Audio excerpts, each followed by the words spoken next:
ભાજપના નેતાનો છોકરો ડ્રગ્સ વેચતા પકડાયો. ની અંદર ભાજપના નેતાનો છોકરો ડ્રગ્સ વેચતા પકડાયો. ગઈકાલે જ પકડાયો. પરમ દિવસે 2-4 દિવસ પહેલા સુરતની અંદર ભાજપના બે હોદ્દેદારો, એક ભારતીય જનતા યુવા મોરચાનો હોદ્દેદાર અને એક ભાજપના લઘુમતી મોરચાના બે હોદ્દેદારો, જેના હર્ષ સંઘવી સાથે મિત્ર ભાવના પારિવારિક સંબંધના ફોટાઓ વાયરલ થયા છે, એ બંને ડ્રગ્સ વેચતા પકડાયા. આમ જો તો આખા ગુજરાતમાં ડ્રગ્સ વેચવાનો ઇજારો, ટેન્ડર ભાજપના નેતાઓએ લીધું હોય એવું સ્પષ્ટ રીતે સાબિત થાય છે. બધાને ખબર છે કે દારૂના ધંધાના ભાગીદારો ભાજપના કયા કયા નેતાઓ છે. આ ડ્રગ્સના ધંધાની અંદર જે રીતે ભાજપના હોદ્દેદારો પકડાઈ રહ્યા છે, ભાજપ પાર્ટીના નેતાઓ પકડાઈ રહ્યા છે, એનાથી સાબિત થાય છે કે ડ્રગ્સનો ધંધો પણ ભાજપવાળા કરી રહ્યા છે. આમ છતાંય ગુજરાત આખું જાણે છે કે દારૂનો અને ડ્રગ્સનો ધંધો ભાજપવાળા કરે છે, ભાજપના નેતાઓ કરે છે, ભાજપવાળા હપ્તા લઈને કરાવડાવે છે.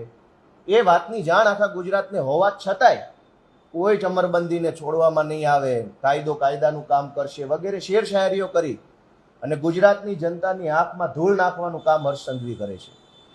હર્ષ સંઘવીને મારે વિનંતી કરવી છે કે તમારો હોદ્દો આજે છે, કાલે નથી. ગુજરાતને બરબાદ કરવાના પાપના ભાગીદાર ન બનો. હર્ષ સંઘવીનો મિત્ર હોવાના કારણે, ભાજપનો હોદ્દેદાર હોવાના કારણે કયા ગુપ્ત આશીર્વાદથી, કયા ગુપ્ત આદેશથી આ વિકાસ આહિરની વિરુદ્ધમાં માફિયા ગેંગની કલમો નથી લગાવવામાં આવી? આ વિકાસ આહિર જે છે એ માફિયા ગેંગ ચલાવે છે. ડ્રગ્સની માફિયા ગેંગ, અપહરણની માફિયા ગેંગ, લૂંટની માફિયા ગેંગ, ખંડણી ઉઘરાવવાની માફિયા ગેંગ ચલાવે છે. આ એફઆઈઆરમાં માફિયા ગેંગને લગતી કલમો લગાડવામાં આવેલ નથી.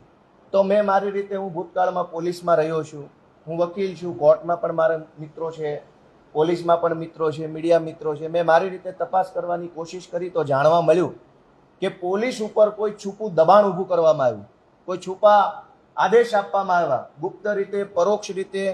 કોણે કર્યા, હર્ષ સંઘવીએ કર્યા કે ભાજપના કયા નેતાએ કર્યા એનું નામ નથી, પણ પોલીસ ઉપર એટલું બધું દબાણ ઊભું કરવામાં આવ્યું કે કોઈ પણ સંજોગોમાં વિકાસ આહિર ઉપર માફિયા ગેંગની કલમ લગાડવી નહીં.